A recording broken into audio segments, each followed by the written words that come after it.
The former ambassador to Afghanistan under President Obama. Okay, this is, he worked for Obama Biden. Ryan Crocker came out. This is a quote and said, "I am left with some grave questions in my mind about Biden's ability to lead our nation as commander in chief. To have read this so wrong, or even worse, to have understood what was likely to happen and not care." To have somebody like that coming out and say that Biden's getting no support. The only people I've heard support what's happening right now, interestingly, are kind of, well, you've got sort of the crazy sort of like former Governor Jerry Brown of California. All right. So sort of far leftists. But then you've got people who are truly Trump loyalists who are very America firsty and sort of like, hey, this has been a failed experiment. We kept our eye, we took our eye off the ball in Afghanistan and no more, not another American life. Let's get out. I've heard some people just sort of say, we're sad, we're sorry for the Afghan folks who helped us, but no more American bloodshed. Not one more. If we got to get out ugly, let's just get out. Yeah, well, listen. This is the balance, right, Megyn? The question on the Republican side of the aisle, anyway, and probably on some of the Democrats, is the humanitarian crisis that would ensue after an American pullout. And I think that if our withdrawal was conducted properly, a lot of that humanitarian crisis could have been avoided or at least delayed for a long time to the point where we can get our allies out of that country. But as leaders, right, as people who are making the decisions to send America's sons and daughters into the fight, this is why I always say you have a moral obligation. We as a country have a moral obligation that when we send our sons and daughters into the fight, that we win. Otherwise, you're going to have an entire generation of Americans who served, fought, and bled, questioning and wondering what the heck it was for. And at the end of the day, right, yes, we had an obligation and we made a promise to the Afghans that, yes, we are going to protect you, fight for freedom, and we'll stand with you. But the question is, and it's a question that all of us as Americans need to ask, and especially our leaders in Washington, is when is that obligation fulfilled? Is 20 years enough? I think it is, because as leaders, right, we also have an obligation to the Americans who are going to go fight, bleed, and die over there, right? The idea that the mission is clear, that victory is clearly defined, and that end state operations are also clearly defined. And this is why I've been saying over the last couple of weeks is that this nation, I think, really needs to get back to the days of declaring war, right? And the last war we did that in was World War II, and involving Congress and putting our mission down on paper and being accountable to that mission and what end state looks like. Because when wars aren't declared, right, they tend to go on forever. And the mission changes, it evolves, and that's how we end up in a situation like we're in Afghanistan, where we've been there for 20 years. And we wonder what the heck it was for. So what about that? Because I'm thinking about the families of the 2,300 servicemen and women who died in Afghanistan. Mm-hmm. I'm thinking about the 20,000 like yourself who were wounded over there and wondering, I don't think you can necessarily say we won. I think that's a stretch, but I also know I, like you, experienced 9/11 as an adult. I was a little older than you.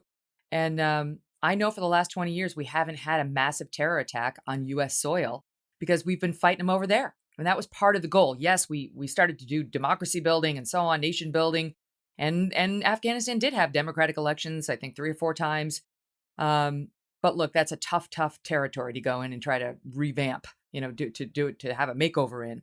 So did we win? How do you see the fight and the loss of blood and treasure over there now? Well, I would say that American service men and women who served in Afghanistan have a lot to be proud of. They did a lot of extraordinary things over there. They defeated the enemy at every turn. We killed a lot of people, bad guys, very, very bad guys in Afghanistan that would have done the United States harm, no question about it. We built wells for villages. We delivered humanitarian assistance. We taught little girls how to read. We built schools. We did a lot of good for the Afghan people, and we gave them a shot at freedom. Their service was not wasted. At some point, the Afghan people are going to have to stand up and fight for it on their own if they really, truly want it. But I'm not going to lie to you, Megan. This has been a real complex time for me, emotionally. I'm surprised by how much this is affecting me. Mm, When you serve and went to Afghanistan and you go to combat and you fight, and you take life, that changes you, and you leave a portion of yourself over there. And I think that's part of the reason why veterans from every generation go back to the battlefield years later. And I think in hopes to find that part of themselves that they lost. And watching Afghanistan collapse in on itself, basically, it was just like going back to the Stone Age, really, because that's, you want to go back to a time where Jesus Christ walked the earth, had the AK-47 in the pickup truck, and you got Afghanistan. And so you half wonder, it's like, am I ever going to find that aspect of myself that I lost over there again? And so if you're someone that's watching this and you have a veteran in your family that fought in the Afghan war, a Gold Star family, a family that lost someone over there, reach out to them and check in on them, because I guarantee you this is not an easy time for them. yeah. Wow. I I feel every word of what you just said. I think about the fact that they're letting these Al Qaeda operatives and bad Taliban operatives out of the jails, out of the prisons that we set up. And it's like some of our soldiers died trying to get those guys captured, right? And now it's just like, well, here's the keys. Come on back.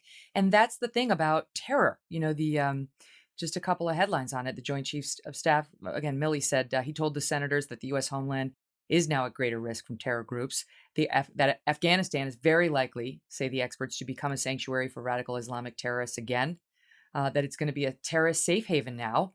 Al Qaeda is still heavily embedded with the Taliban, and the BBC had a report out just yesterday saying the Taliban promised Al Qaeda that the two groups would remain allies. So, General Jack Keane, who I love on Fox, he's been jumping up and down about this, saying, "Look, this battle, however many tributaries it went down wrongly or rightly, the battle really has been about fighting Islamic terrorism and stopping it from coming to the United States. And that battle doesn't have an end date. So it's still on. And I'm worried. I'm worried. I As much as we have all this time on our hands, Sean, we worry about all this woke bullshit here in the United States, right? It's like we've just taken such a weird Yeah. turn. Like the real fight is genuinely frightening, and it may be seriously back on. Megan, it is, and I have to tell you, it really upsets me that over the last 7 months, and I've talked about this a couple times over the last week or so, that it seems like our generals, the people that are supposed to be leading us, are focused on, critical race theory in the ranks and testifying to the importance of understanding white rage on Capitol Hill, and pronouns and bios and things like that. And boy, the threat that's out there though is real. And again, we talked about this in the last show, is that people talk about diversity as if it's the be all end all. And of course it's very, very important. But what makes our military exceptional is the unity beyond all that, and being unified in the face of the great many threats that this nation faces is very, very important. And over the last 7 months, it doesn't seem like our generals were focused on that at all. It doesn't seem like our generals were focused on the withdrawal in Afghanistan, right? And we're seeing Mhm. the disastrous consequences of that distraction play out on the battlefield right now in very real time on our television sets all around America.